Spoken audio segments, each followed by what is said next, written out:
Don't get seated just yet because we'd like our delegates to change tables, change seats. Yes. All right. So say goodbye to your So table mates for now. You will see them again later. form a new borderless barkada. Exactly. So everyone, just find another table, but this time, try to sit with. Don't mix it up. No, so make sure you're not all males in the same table. Make sure you're not all females in the same table. That's right. So try to form another borderless barkada. Absolutely. We also have couches up front. So so- those who would like to sit a bit closer and have a barkada that's on the couch. Yeah, feel free. Please join us by the couches. You can interact with us there. Okay. You can use the couches, yes. Don't be shy. Borderless barkadas in action. I saw a lot of people outside already taking selfies and groofies. Okay, I had the selfies. honor of being one of them Okay, that's and good. photo bombing another one. So I will create my own award, Photo Okay. Bomber of the Day. Okay, we'll keep So that in beware mind. of me. I like to invade your photos without you knowing. Yes. Okay, now that we're almost settled in, I'd like to invite you guys to please find your seats. We are about to start once again. But before we start, a few more housekeeping stuff. All right. So again, please follow us on Twitter. And at this point, we'd like to show you some of the tweets Oh yeah, that you've already posted. We have a again, live feed. use our hashtag Youth for Asean. All right. Leah, can you? My eyesight is poor, so Okay. can you make out some of the tweets over there? Well, we have a few quoting President Obama. Because when our friends are in trouble, we help. That's right. Okay, yes. Okay? And as you move forward, you will always have a friend and partner in the USA. Proof of that is what we're having right now, this great conference. What else do we have? Oh, we have a couple of photos here. Uy, Borderless barkada. So borderless again, barkada. we Okay. will pick a photo of the day and a a tweet. Facebook post or tweet Okay. on the theme Borderless Barkada. Okay, we'll be updating you all later on for more of your posts. In the meantime, do you have other stuff for the housekeeping? Another announcement, and this one, it's don't Panic. don't panic, no. This is just an announcement from the hotel that by 12 noon you will hear a long siren or a bell. It's actually a fire drill. But no need. They informed us that we do not have to go out of the room. It's something that they are doing internally. So just in case, so just an announcement to everyone that that will happen by 12 o'clock. Okay. All right, we move on with the rest of our program, JQ. Yes. So our speaker said earlier that we have a lot of guests today, and the first session this morning is hosted by a group that that has a big network across Asia. You know them. You've met some of them already, and they're called the Ramon Magsaysay Award Foundation. The award, as our speakers and our moderator will introduce later, is the equivalent of the Nobel Peace Prize for Asia. So the people who receive these awards are, I guess, really extraordinary and great individuals. All right, I'm excited. Are you? All right. So we have 3 speakers there, and Okay. we'd like to call on the president who will moderate and introduce them. Okay, let me introduce her first. Miss Carmencita Abella, widely known as simply Carn, is currently the president of Ramon Magsaysay Award Foundation, or RMAF, which annually recognizes outstanding leaders of change with the Ramon Magsaysay Award, Asia's premier prize and highest honor. In her previous life, Carn has been a student leader, a college professor and administrator, a pioneering human resource development practitioner, and an organizational change consultant. After nearly 3 decades of management training and organization development work, Karen has shifted her involvement in recent years towards strengthening the success and sustainability of organizations in the nonprofit sector. Building and supporting strong leaders of change has been and remains her singular and consistent passion. Ladies and gentlemen, join me in welcoming Ms. Carmencita Abella.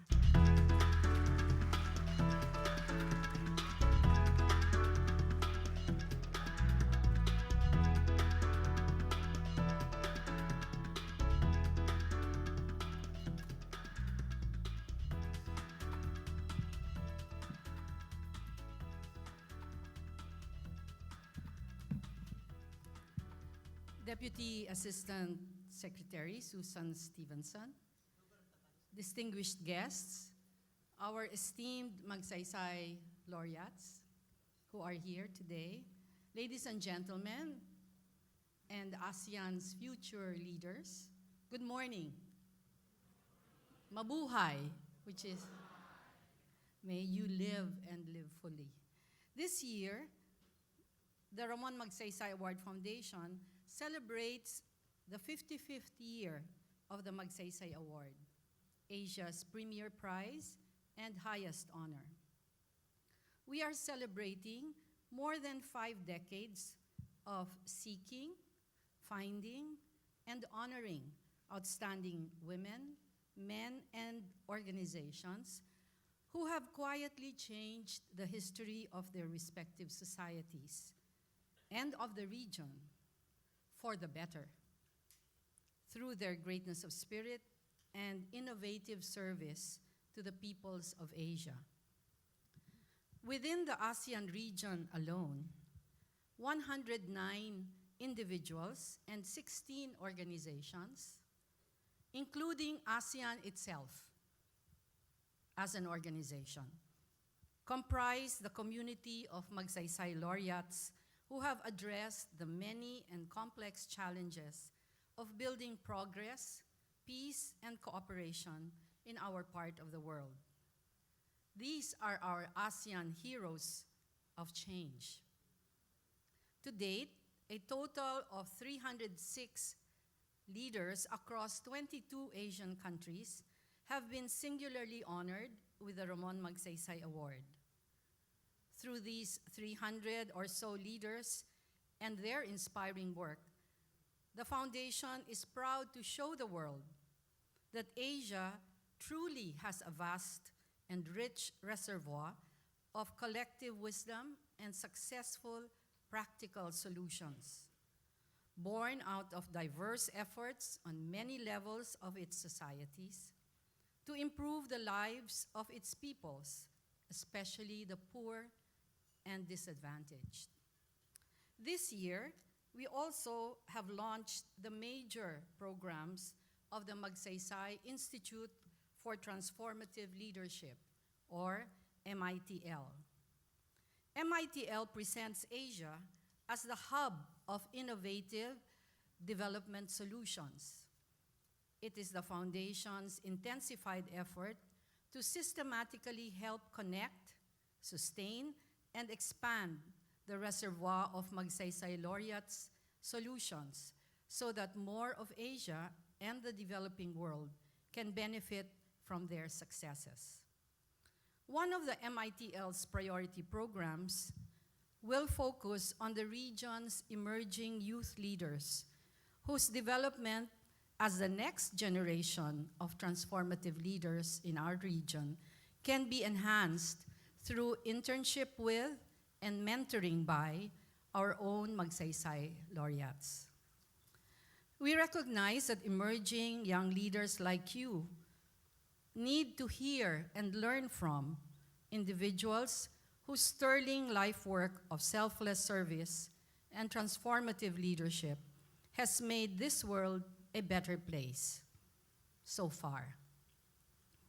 In your search for your own heroes and role models, we realize that the Magsaysay awardees are the kind of down-to-earth, successful, human heroes of change whom you could relate to as you carve out your own individual paths of servant leadership. Thus, we fully support opportunities for young leaders to meet and dialogue with your elders. That's us. The Magsaysay awardees in particular, in shaping our shared, better future. It is, therefore, with much pleasure and honor that the Ramon Magsaysay Award Foundation has partnered with the Ayala Foundation and the United States Embassy of the Philippines to bring to you today 3 of our recent Magsaysay awardees to participate in this event in dialogue with you.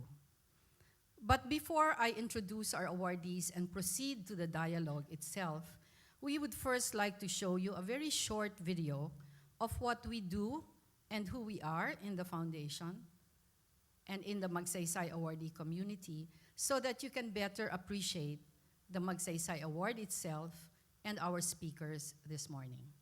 So let's watch this video. No one pays much attention to the ordinary until they restore democracy, feed the hungry, save the seas, or protect the dignity of a people. For how can one see greatness in the unassuming, the soft-spoken, the frail, or the humble, if it's measured by the usual yardstick of success?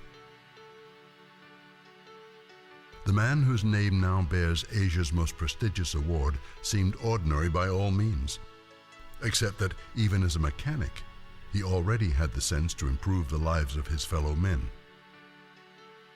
What is it about ordinary men and women who turn their back on a comfortable life so they can clean up oceans and light up villages? How can they know that what they fight for will make governments sit up and listen? What moves these ordinary people to do extraordinary things? It's called greatness of spirit. It is celebrated every 31st of August by the Ramon Magsaysay Award Foundation as a fitting homage to the legacy of the Philippine president who was once called Man of the Masses. He believed that the little man is entitled to a little bit more of everything, and that no one's dignity should ever be compromised. Today, over 300 ordinary men and women have displayed the same conviction and courage to transform society, and thus have been honored with the Ramon Magsaysay Award. For protecting fundamental human rights, for encouraging the poor to become asset creators, or for just playing music that colors the mind. And while the award can boost ordinary men and women to celebrity, many of the winners use it to enable them to work much harder for the communities they serve, because they know that the award is not about them, but about the solutions they make. That's how ordinary men and women become extraordinary.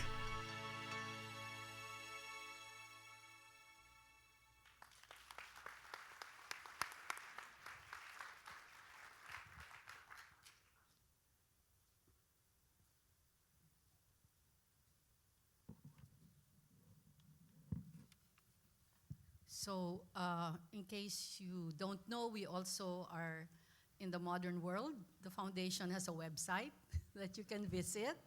We have a Facebook account and a Twitter handle. Is that what you call it? I'm learning new things. And now to introduce the Magsaysay awardees, whom you will be dialoguing with today. I will introduce them one by one and ask them to make their short presentation in that sequence as well. So our first awardee guest we are calling to the stage in a short while, is Ms. Lapay Sengro, the 2013 Ramon Magsaysay awardee, who was awarded for her work in advancing peace through inclusive development in Myanmar. Dao Sengro, yes. So,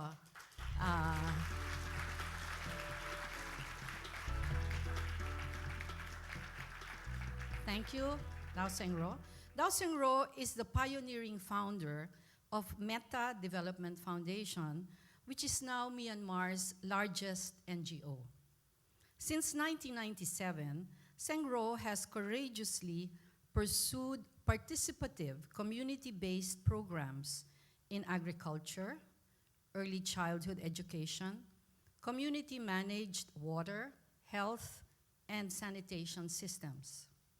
What is amazing is that she has been doing all this in the midst of violent ethnic strife and during decades of brutal military rule, working directly among the thousands of displaced families within the country's armed conflict zones. Embodying metta, the word means loving kindness. Dao Sengro is showing the way to Myanmar's more open and democratic future. Welcome, Dao Sengro. So may we invite you to make your presentation.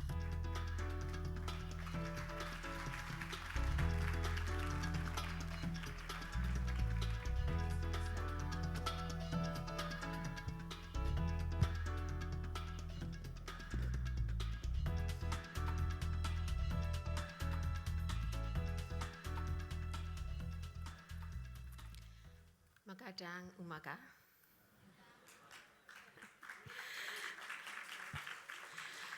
Good morning, Bakada.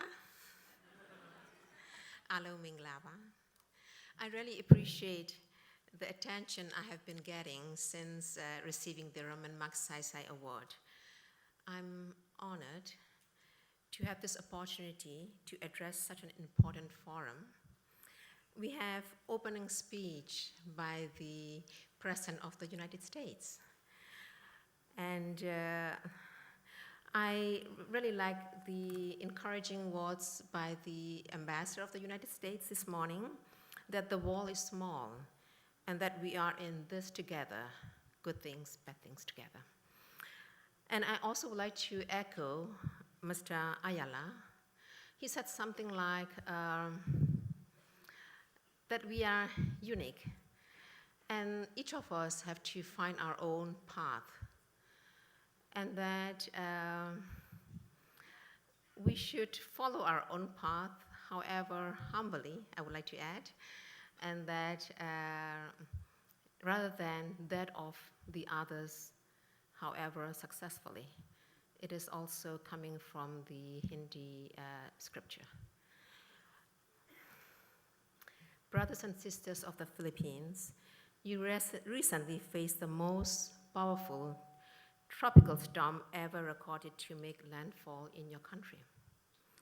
Our hearts go out to the bereaved victims, while at the same time admiring the resilient spirit apparent in the storm's aftermath. The fact that you were able to evacuate some 800,000 people in the hearts of the Philippines, it's an amazing feat in itself. We are fully confident that the Filipinos, as a people, will overcome this calamity in positive spirit, like you did after the devastation caused by Typhoon Maggie in 2010 and Typhoon Zab in 1998. The foremost lesson learned from the tsunami of 2004, Cyclone Nargis of 2008, the worst natural disaster ever to hit Myanmar, our home country, and now Typhoon Haiyan, is that aid reaches the worst hit areas only slowly, often too slowly. We are reminded again that the local capacity to respond immediately to such crisis makes a life and death difference. This shows that we need to strengthen local capacity and decision-making skills in the disaster-prone areas of our countries.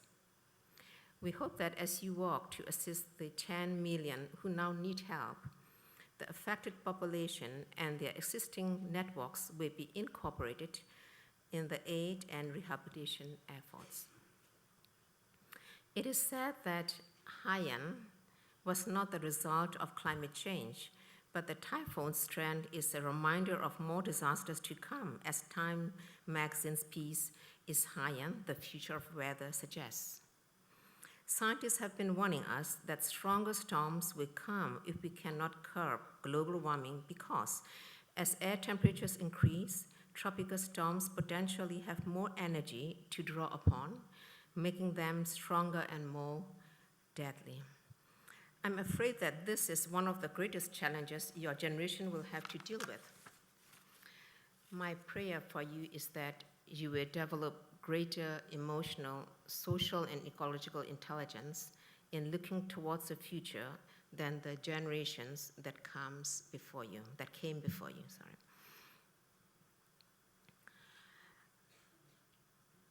I would like to quote here, therefore I quoted here the Daniel Goleman. I think most of you know him, the bestseller author of Emotional Intelligence. The quotation might have shown you before. I'm happy to share with you that the honor and recognition I have received through the Raman Magsaysay Award is enabling me to help those affected by catastrophes in my homeland in a more effective way. So let me take this opportunity to let you to tell you a little bit more about one such project. In 2007, Burma's military government signed an agreement to construct a 3,600 kilowatt dam called the Myitsone Dam. The dam was to be built at the confluence of two rivers, the Mai and the Mali, which form the start of the Irrawaddy, Myanmar's principal river, running from north to south through the central plains of the country. There was widespread opposition against the dam, not only because of the environmental impact, displacement of villagers around the site, and threats to cultural sites, but also because of the dam is located less than 100 kilometers from a major fault line. If the Myitsone Dam were to break during an earthquake, it would endanger the lives of hundreds of thousands of people, as it would flood an area the size of New York or Singapore and submerge Kachin State's capital city, Myitkyina, my hometown.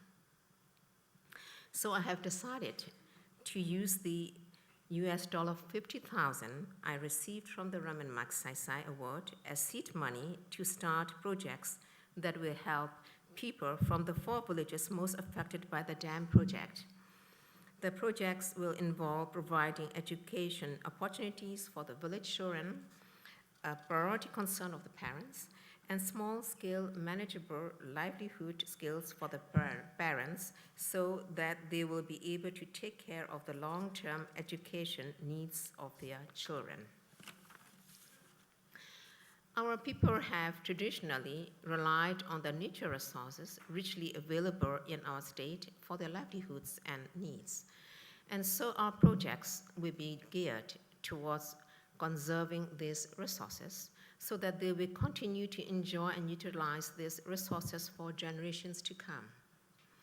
Furthermore, we will work hand in hand with all those who have endeavored to stop the dam construction, those at the river source, as well as those further along the river, so that the Irrawaddy will flow freely for all time.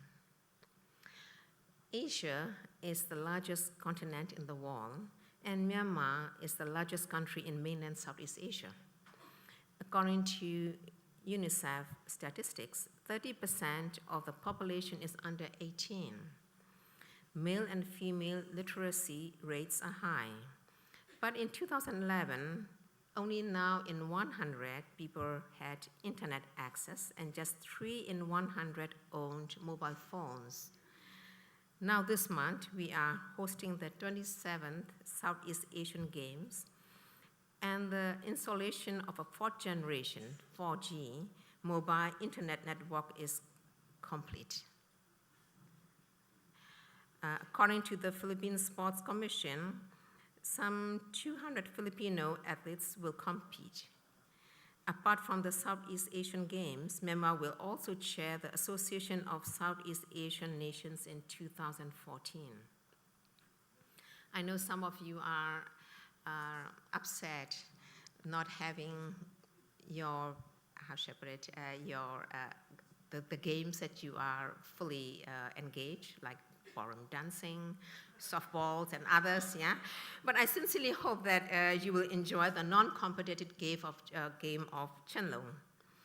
This is a 1,500-year-old traditional sport of the Burman majority people. For your information, we all are also high-tech here. The Southeast Asian Games Chenlong game is being distributed by the Android system to iPhone and iPod. It can be installed free in gaming shops or downloaded from totalgameplaystudio.com. There we are.